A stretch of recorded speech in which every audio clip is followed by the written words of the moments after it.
Okay guys, let's get started. So the first thing, we'll go into shapes, click on square. Now I'll just change the size of this 7 by 80 and we'll lock that. We'll go into images, type in patterns, and as usual the ownership we're going to tick on free, and we'll just scroll down and find for our image. This is the image that I'll be using. Now I'm just going to bring this to the side and change the size. It's going to be 6 by 16.5. Now you can click or highlight this and then go to contour and click on the very first shape.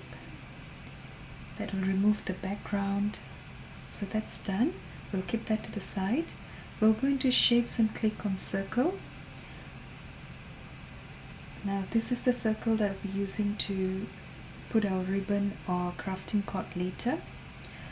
Now this one here, I'm going to place it in the middle on the top. I'm going to change the color so that it's easier for us to see.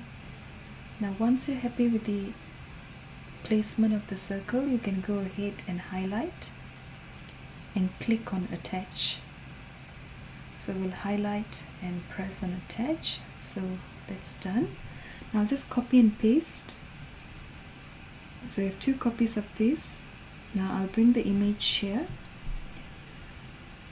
And so we'll send this to the back so that the image will be at the front. Once that's done, you can just align the image on your bookmark.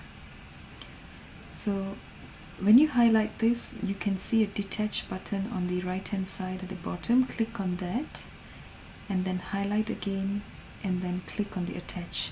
Now the reason for that is because when we copy and pasted that bookmark, we have already attached the circle previously. That's the reason why you had to detach it first. So now let's go ahead and make it, and the rest is quite simple. Thank you so much for watching.